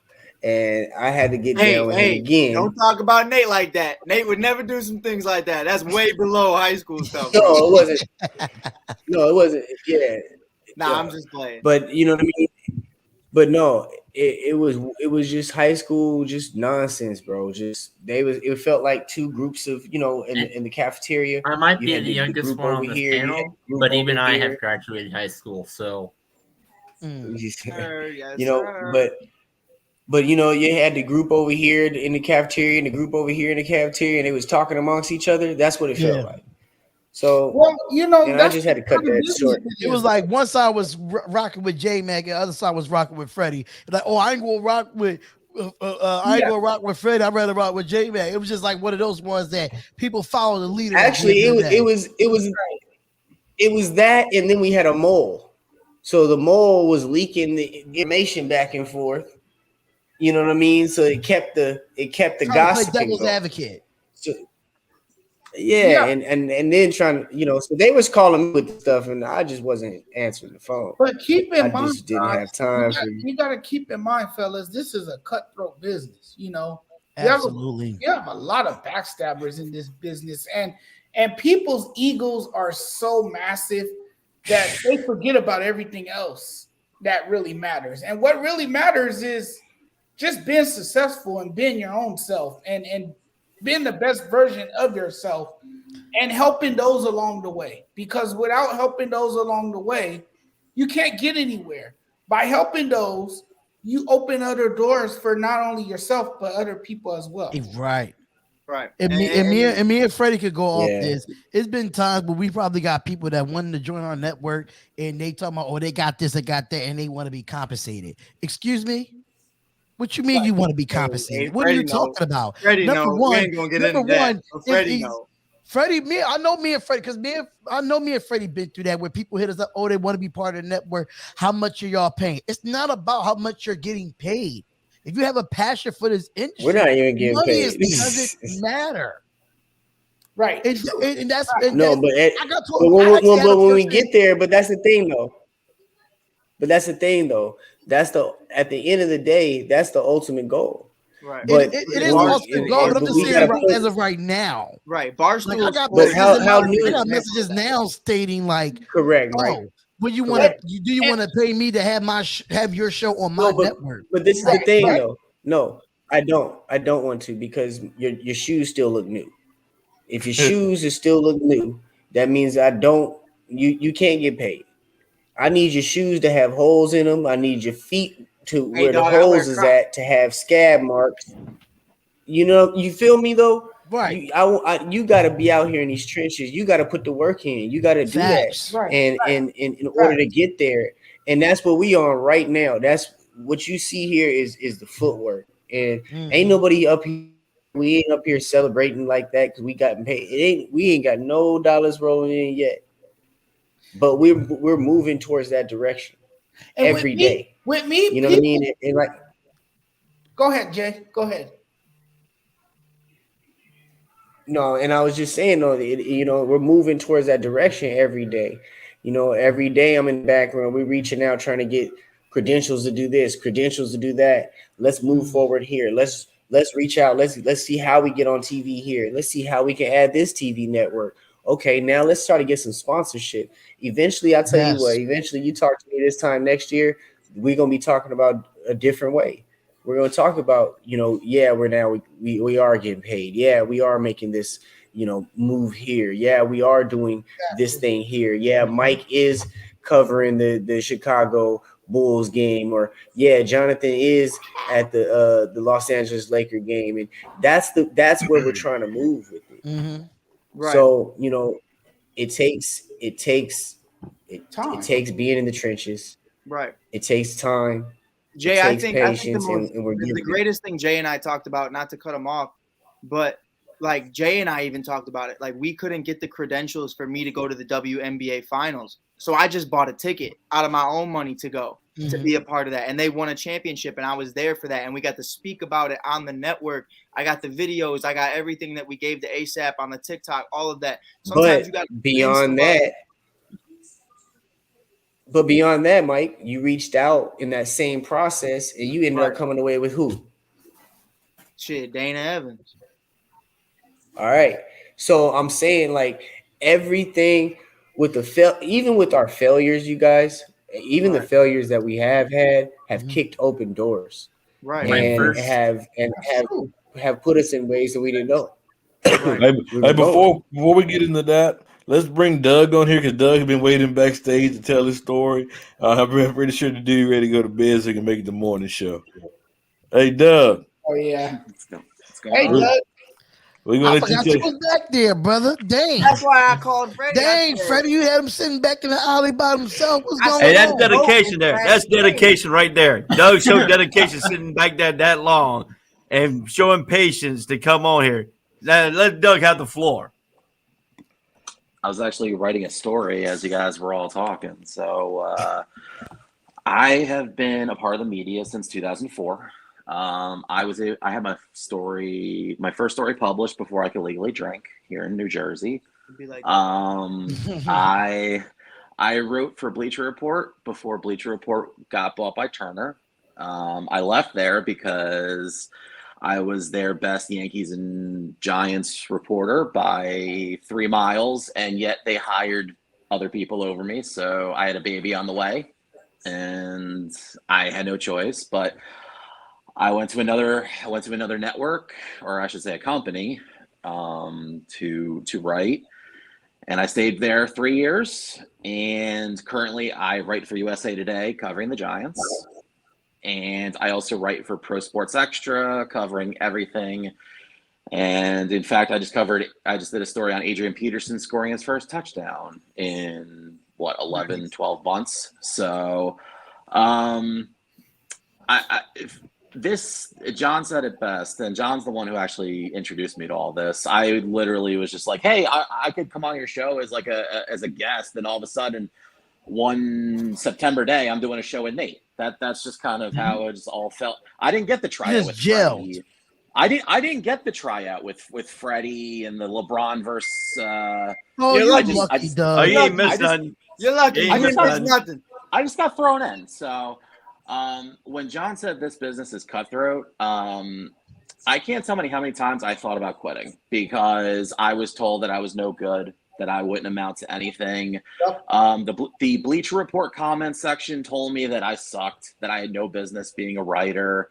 I tried to do podcasts, going back to Blog Talk Radio. I got pushed out because apparently, they weren't serious about it, and I just went back to writing. I'm probably in the toughest media market in New York and New Jersey. I've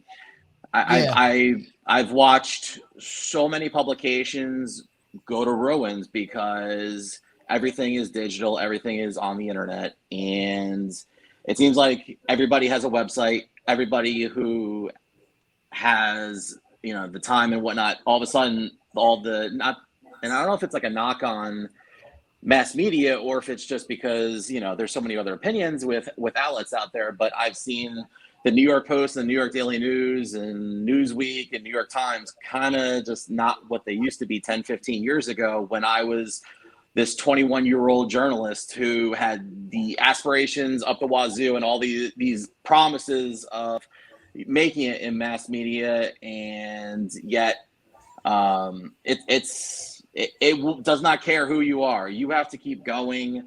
I've kept going. My divorce, unfortunately, is probably because I put more passion into wanting to pursue my dream as opposed to a family. And my two kids, thankfully I have two beautiful kids from that marriage. But at the same time, when I joined with Freddie and all them, I knew that I was signing up for no money, and that's okay because I love talking about sports and I can write about sports. But at the same time, if you love this, you'll stick with it through the bad times so that when the good times eventually happen, you can, when I wrote for Bleacher Report, I got paid no money, yet I was outproducing all their top people. And yet when I actually asked for a little bit money because I had a family and a son on the way, they were like, oh no, we can't do that, but thanks for the free content you gave us. But yet here I am. I was with Nate every Monday. I couldn't stay awake. I'm sorry, Nate. I loved working with you. I just couldn't stay awake, and I felt bad that I couldn't. But I love doing, the post Monday night show, and now I'm doing the morning show. Oh my God, talk about a shot in the arm. It's so much fun. Me, the Jersey guy with the Philly guy and the Texas guys and everything. Like, we're talking about all these different unique personalities talking about it. And to me, the biggest marker I looked at with all this is WFAN, which was the first ever radio station to start an all sports station. And I feel like that's what I compare everything to. And I love the vibe and I love the feeling. And I feel like this place has a good direction. I feel like you got a good group of characters here with a lot of good personalities. They're knowledgeable. They know what they're doing.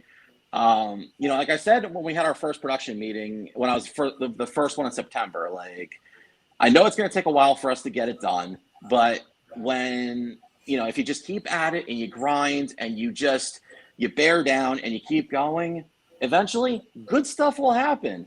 Good stuff happens to good people, whether you see it or not. Like, yeah, you're not getting paid right now. That's right now. Let's look at a year down the road. Let's look at 2 years down the road when we're all, laughing about this, smoking cigars, and probably feeding Mike shots. Hey, y'all gonna be smoking cigar? Oh, he left. Me and Jay gonna be. Yeah.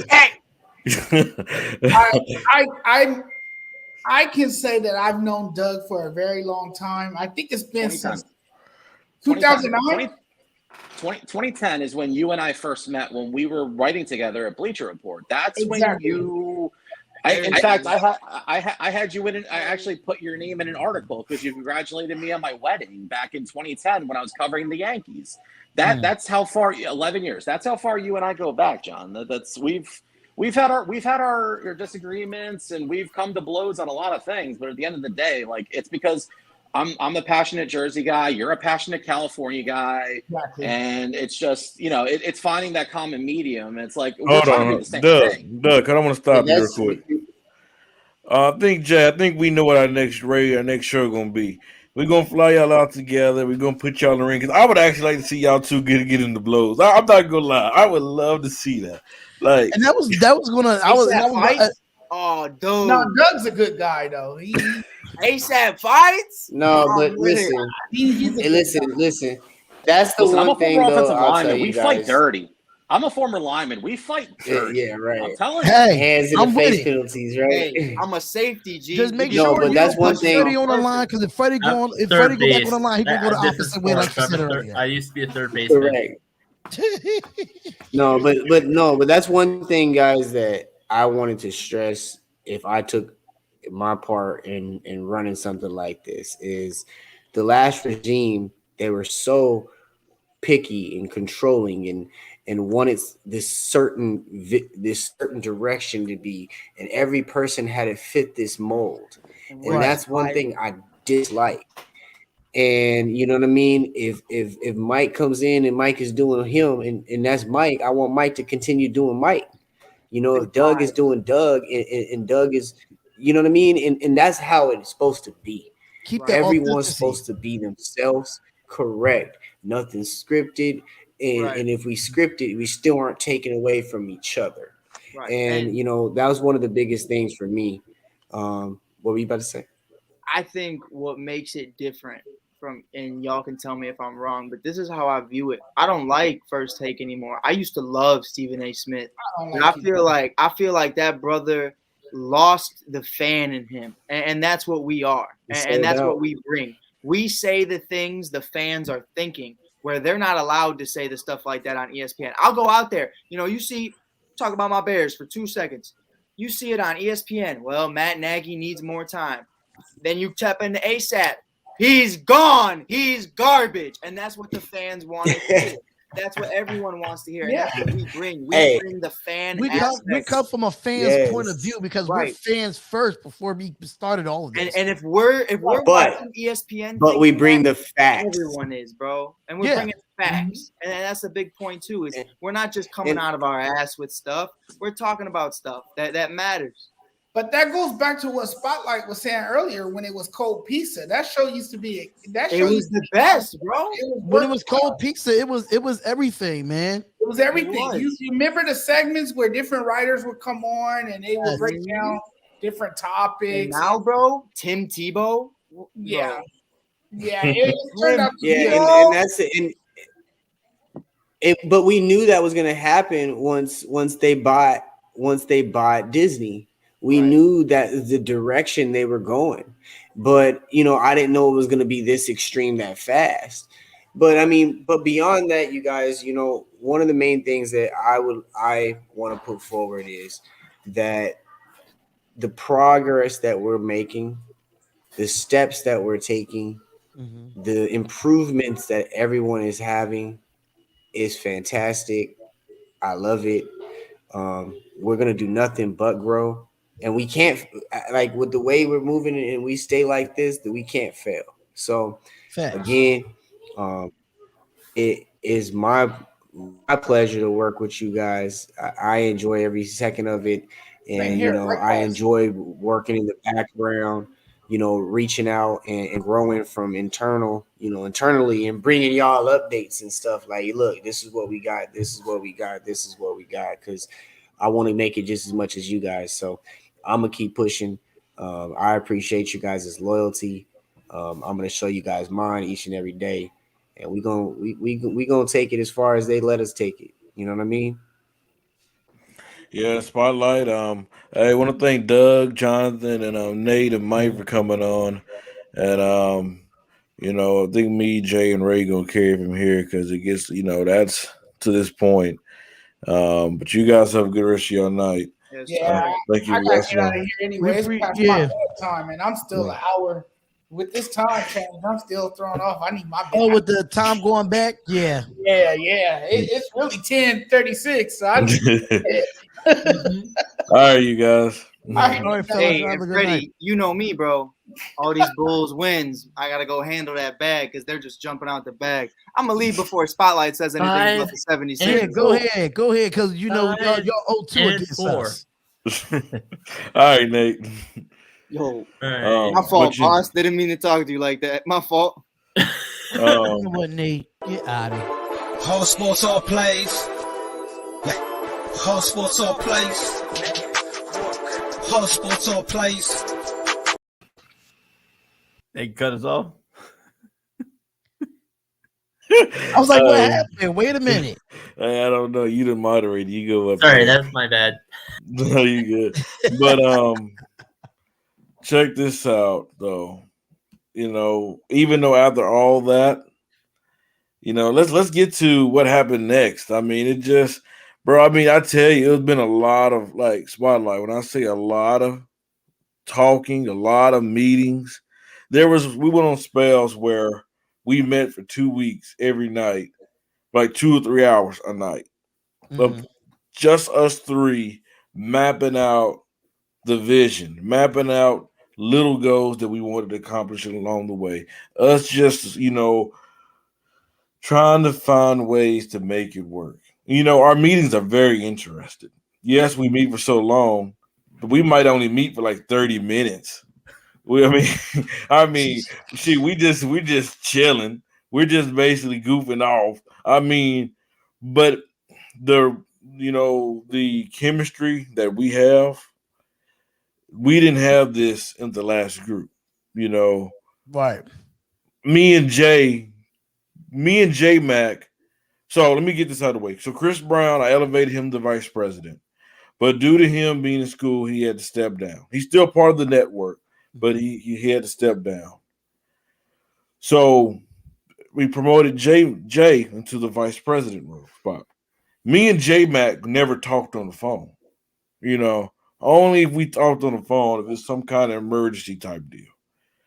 But J Mac, man, me and Jay, from time to time, we'll just hop on the phone, and just start talking. We don't have to talk about it with the network. Same with Ray. We have the mindset that we're brothers before anything. And that's what I think makes it work even better.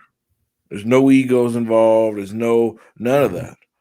We all get along. As long as they don't talk about my Lakers, they don't talk, try to convince me.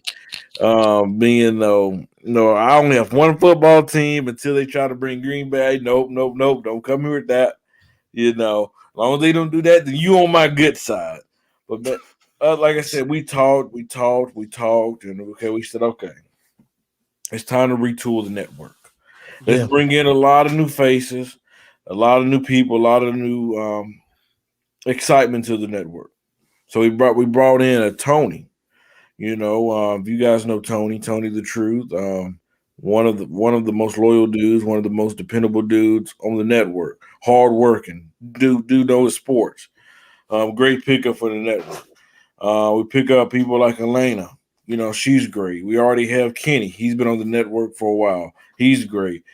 We just recruited Bishop and Trayvon, 2 older guys, know their sports, retired, dependable, love talking sports. Awesome. And Landon, he's been on the network. I mean, I know I'm missing. We have about 35 people right now. I know it's a lot. It's kind of hard to. Yeah, you got Dre. We do the show with Ray on Saturday in the college breakdown on college show. Got Charles and Coach do the touchdown crew on Sunday mornings.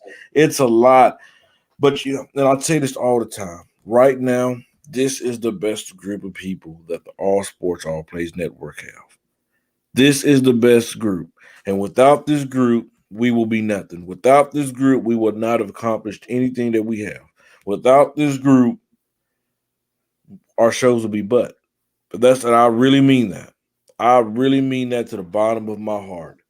So we work, me, Ray, I asked this man, like, do your wife get mad at you being up so late at night? And what did you tell me, Ray? What did you tell me, Ray? No. He said that he want to do whatever is best to do to make this network grow. You know, we all have those goals. That's the thing. Like, I'm like, man, like, just think about it. Like I wish Ray, can you pull the video from last night? I don't want nobody to see this, but Ray, find the video from me, you, and Jay in the meeting the other night. I can't do it right now because I'm still on the. Let me see if I can pull up StreamYard. Yeah. I want you spotlight. I want you to see this. This is just the dedication that we that we have here. Did we record it? Yeah, I can send it to you. Want me to? Yeah, send it to me. I'll play it. I mean, spotlight. When I tell you the things that what goes on behind the scenes, people would never understand. You know, they won't understand it, man. I don't know if Freddie knows, but when he asked me what my goals was, why I want to be on this network and my goals were, what did I tell you, Freddie? Do you remember? No, I don't. Not exactly. No. I told him that I wanted to go to the next level, but it's not just for me. I want it for the younger people, get them going. That's how I'm an unselfish person. I don't look at for gratitude for myself. I look for the people that are below me, the younger people. I want them to have the success. I want to leave a legacy, and my legacy is right here. I want to be the ones to be like, if I pass away, that they can come on here and say, hey, he gave his all. He gave his all to the people here to make this network grow. That's how I vision. I also told them that I wanted to quit my job and be doing this. This is what I really wanted to do. This is the passion. Well, I could say I didn't quit my job. I got let go. Never looked for another job because I got, disability from the military. So, that's why I sit here and dedicate myself building these websites and dedicate myself to that. Not just giving it to here. I also give it to an organization, the Jessica Green Foundation organization for autism. I help out the community that way. I help out my church. I get up every morning on Sunday mornings at 4:30 to go open up my church. That's just a person I am. And going back to the old thing, I sit back and look because the old admin people, besides Freddie, the other ones wouldn't even contact the other people. Wouldn't even hear from them. Only time we hear from them if we needed money. That's the only time they'll contact us. Hey, we want your money this. We need your dues here. We need this. That's only contact. But, like us, we contact all our people. We have a production meeting. They had like one production meeting, but it was all them talking, not us getting any feedback until Freddie said, hey, y'all got anything? J-Mac and them wouldn't say that, but Freddie would always say that. And to me, I felt like that, I'm here on this network. Freddie make you feel welcome. The other guys didn't make you feel welcome. But then as I grew, as the network kept growing, I got to know Nate good because I did a show with Nate. I got to know Mike good because we went on a couple of shows together. Jonathan, we formed a bond, just say the truth. When Freddie wasn't there, he was out in his backyard. We were just having talk, and that show, we just felt like we knew each other from the get-go. Dre, me and Dre. I didn't know Dre from, anything. He just put me on. He's just say, hey, Dre wants to come on your show. We get on the first show, we just hit it off. It was just that chemistry flow. This is the first time I've been on a show with you, Spotlight. Right. I just feel like that we known each other. You say you got a relative that moved to North Carolina. I'm from North Carolina. I'm from Henderson, North Carolina. So when you mentioned that, you feel a little. And my cousin just moved to Fayetteville. So yeah, and we all just get along just good. I mean, if Freddie needs somebody to come on and jump on the show, he'll ask. He don't care. He asks. You know, if I'm available, I'll jump on any show. I don't care. I just love talking sports. And me and Freddie, you know, Freddie always says he always gets me, but he really doesn't. You know, I just play to his ego. You know, got to stroke his ego sometimes, you know. Yeah, absolutely. But Oh, I mean, that's what it is. Oh, okay. yeah, I got to stroke your ego sometimes. Spotlight. Just know in the morning you won't be on this calm, bro. I'll be getting on No, I'm that gonna be top on of this. that tail. Listen, one thing about me that one thing about me is that I'm not one of those biased behind sports talkers. I let it be known when my team is the shits, it's the shits. Until it comes to the radio. I keep it 100. That's why Spotlight Sports Network is 100% raw and uncut, because we don't sugarcoat nothing, no matter if it's our team or not. We just don't sugarcoat nothing. I mean, for being an analyst, you have to do that. Being a sportscaster, being anything, you have to go from from where your team is. You got to be you got to be a biased person. You can't be just like, yeah, we know the Jaguars stinks. We know the Jaguars won today. You know, everybody gets in and given Sunday. I mean, you got to be really strict about how you do it. You know, you got to keep your business. Congrats your on that, by the way. So, I mean, you just got to keep everything smoothed out, and the way you broadcast everything. And by this here, and if you notice, I don't want to get too political about this, but if you watch ESPN, it's now starting to get a little bit political here. You watch other sports shows like Fox, getting a little bit political. But here on ASAP, we talk about sports, and that's all about sports. It's what sports is intended to be. Mm-hmm. I grew up back in the day. You never heard any athlete except for Muhammad Ali. I respect what he did and stuff like that. That's everybody's got their own niche. My dad come out and told me, he says, he got drafted in the military. He didn't volunteer. He was voluntold. He was on a I'm gonna tell you the story. My dad told me he was on a tractor, priming tobacco. He had a sedan drive up in his driveway. His dad calls him out there and says, "Hey, they're coming to take you. Go." And my dad was drafted into the Army in World War II. That's how old my dad was. And my dad he always told us, he says, you don't treat nobody by anything but by respect, by honor, by code. That's what we live by. Even though my dad was a hard ass on me, excuse my language, but I mean, my dad was always there, but I knew he had some intentions, but we thought he had, back then, then I got PTSD. I know what PTSD. I think my dad had it, but they were never diagnosed back in the day of it. And I can tell you straight out, if I'm not talking sports, it keeps me calm. It keeps me mellow. It keeps me in that frame of mind. And, like Freddie asked about my wife and stuff, me and my wife talk all the time. And we talk about, I'm going on a show. She gets it. But I do have time for my family. I do have time for, stuff like that. But also, I can't sleep at night because I have a sleep disorder, sleep apnea. So, I mean, Jay and them, I think I freaked Jay out one night. He called me up and I'm still up at like 2:00 in the morning. That's just the way I am. But, Freddie, has a good bond, has a good relationship with everybody on this network and the flow of, it's just been great. It's just been a place that, if you dream about a place to work, you take this and you dream about it here because everybody here is family. Everybody's close knit. I told Freddie I wasn't going to cry, but, but I'm an emotional guy. That's just me. Let it out, man. Go ahead. Do what you got to do. Right? But I mean, my mom passed, like I said, my mom passed away. I didn't know what I was going to do. My wife, she takes her level, but, she knows I like sports and sports gets me away. And then Freddie, I don't know what kind of try. He thought he was going to catch me on something, but, I guess I passed with flying colors. I'm still here. So I'm letting you practice a little bit more. We're going to redo that trial one day. That's all I'm doing.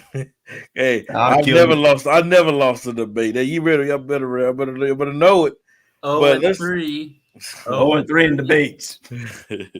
But let's jump past that. Let's kind of make it a little bit quick because we did go a little bit longer than I anticipated.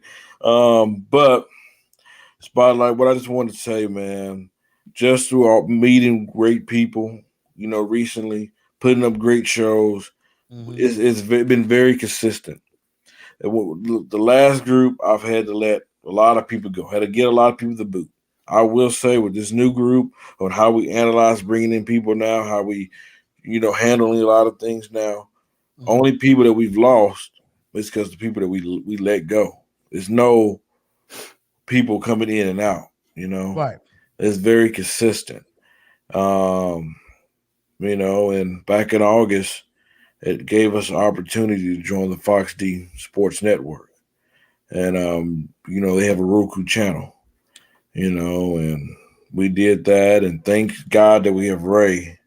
Thank God we have Ray, because if it wasn't for Ray, I wouldn't know how to do none of the daggone technical stuff. That you know now. Well, I'm just learning now. I'm not gonna say I He's know. like, he ain't there yet. Young Jedi is not there. I'm the old Jedi. I had to learn the technology. He grew up in the technology. I'm learning the technology, but I made sure.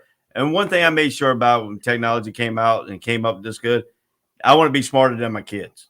I didn't want to have to ask my kids like my mom asked me, how you do this, how you do that. I didn't want them to do that. So I got outsmarted my son, my 10-year-old son. He's a technology playing these computer games real fast.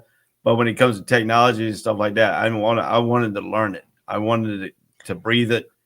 And I got to where I knew it, and with the technical issues and stuff like that, I do a lot of research. I mean, like Nate's good at everything he does. But if Nate has a question, I want to make sure I'm there to answer Nate's question. I don't want Nate to have to tell me, yeah, you do this and this and that. But with Nate and stuff doing the production and stuff like that, he does a wonderful job. I mean, I haven't say anything about it, stuff like that. But if he has a question, I want to be there for him to give him advice and show him what he needs to do a little bit better and stuff like that. I just want to be the big brother, type deal. That's just the way I am. If anybody comes and asks me questions, if I don't have the answer, I will look it up and give it back to you, because it's just the way we are. We just one another. We interchangeable. We can all dedicate. We can all get on sports and talk. I mean, sometimes I don't even come on with notes when I talk. I shoot from the hip. Because I know my sports. I know what I need to know and stuff like that. And to me, it's just a great atmosphere here, and it's a great thing. Just getting to know people, man. It's just amazing. Yeah, and so we joined the Fox D. We did, so the first one we just put like a little trial run. We only had one show going on there, and then the next one they said, okay, we want to add more shows. And so, all right, cool. We did it. And then it seemed like it's turning into a little bit more than it was supposed to be. And I don't even think I've realized how big it is just yet. Because there's some things I'm still learning about it myself. Right. So with that being said, just because I don't want to go into 2-hour mark, I'll skip a lot of stuff. Starting tomorrow, man, we'll be on Roku. We'll be on Amazon, but not under Fox D. Under All Sports All Plays Network. We're having our own channel, and to tell you to get this good looking face on TV, I'm saying he's gonna break it. What I'm saying is about damn time, I'm like, yeah, but that's a step, it's not, we're not stopping here. Absolutely. We're not stopping here. We trying to, I don't even want to be on ESPN. I don't want to be on Fox D. No, I don't want to be on Fox Sports. I want to have ASAP be on that level higher. Network. Exactly. So, and like Jay said, nothing can stop us but ourselves. Right. If we stop putting in the work, we stop networking. Big Show, yo, I'm Big John. I want you on the show, my brother. I see you on YouTube, watching on YouTube. I want you on the show. Text me. That's my dude. He runs the Big Baby Sports Podcast. Real good dude as well. But this network will not take the next step if we stop working. We have no choice. We have no choice but to get to that level. Facts. because we have a group of guys and females. We have LDs, you have Alana that put in that work. And we continue to put in the work, we'll reach the goal. We just got to be patient and work our goal. And and have good, great friendships like the Spotlight Sport Network with you guys as well. You guys, me watching is just as hungry as we are. And it's gonna feel dang good that we can reach this goal together because it's two networks that's hungry and determined to make it. Absolutely, man. And just for for you to reach out and access, to collaborate and have this partnership. It was an honor, man. This is our first partnership with another network, and to see that you see that what we're doing, it's good to see because mind you, a lot of people that I have, they're still coming up in the game when it comes to doing a podcast or doing live streams. And we have veterans like us that been through trials and tribulations for these years to get these younger guys to understand they don't have to go through the same mistakes that we did. So it's just an honor for me to do this show tonight. I'm blessed that you reached out to me to interview you guys on your platform, even though I'm on a whole completely separate platform. You know what I'm saying? So it's really a blessing and an honor to do this with y'all, even with the ASAP in the morning and stuff like that. And it feels just like the Spotlight Sports Network. It feels just like home. Yeah, for sure. Hey, and just shout out to everybody that works with us, that does shows with us, analysts. You guys are just as important as I am. I can't do everything. I can't be on every show. I can't grow this network by myself. It takes me. It takes Jay. It takes Ray. It takes Yoel, Tony, Mike, Jonathan, Bill, but everybody else as well under admins. It takes, from the person that only do one show a week to a person that does 3 or 4 shows a week. It takes each one of us. And then, we all matter. And this is what All Sports All Plays Network is all about. Absolutely. But we definitely going to wrap it up here tonight. What an epic show, man. For me to learn so much more about ASAP, and it makes it more, humbling for me, even though I'm already humble, but it makes it more humbling for me to know that history and that background, and to be a part of a team like this. It just going up from here. So, thank y'all for having me come on here. Thank y'all for having me interview y'all and knowing the history of All Sports, All Plays. And hopefully everybody learned from watching this show as well, because behind the scenes stuff is you will never know what goes through. You might see it on the surface here, but when you see it behind these closed doors, it's a lot different. It's a lot of work. Different. It's different. So thank you. Because I'm gonna tell you this, Spotlight, because hey, you're definitely right.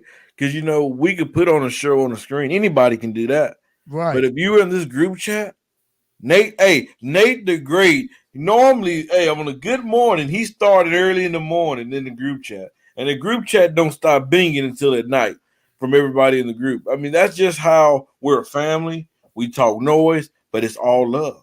We all know that we all have love for each and one of everybody. And I just want to say, I want to thank you for moderating this show, because when we came up with the thought, you was the first thought and the only thought. I said, Spotlight, this dude right there, he can moderate, and it's gonna be as authentic as it get. And it definitely was, man. It definitely was, and that's what I've learned being, a sports podcaster, is learning how to moderate and control a show. And for me for you to ask me first, it was a no-brainer for me, man. I always got your back. I always got your back. Y'all got mine. And that communication is always there. The door is always open. So yeah, it's an honor, man. I appreciate it a lot. Yeah, now you need to let me go to bed so I can wake up and spank that butt in the morning. We do have ASAP in the morning, y'all. Make sure y'all tune into that Monday through Friday, 10 a.m. Eastern Standard Time to 12 p.m. You do not want to miss it. It's going to be some epic topics going on that show. But You can definitely head out now. We are actually done with this show. So, Nate, take us out. All sports, all plays. All sports, all plays. All sports, all plays. 365, we making up plays. You talking the game, get you to the days. We're high in the court, the dime in the lane. Variety topics living the same. All presentation, sports information. In the airways, taking the nation. All sport, all plays, like working your faces. Grace at the field, so tie the laces. All sports, all plays.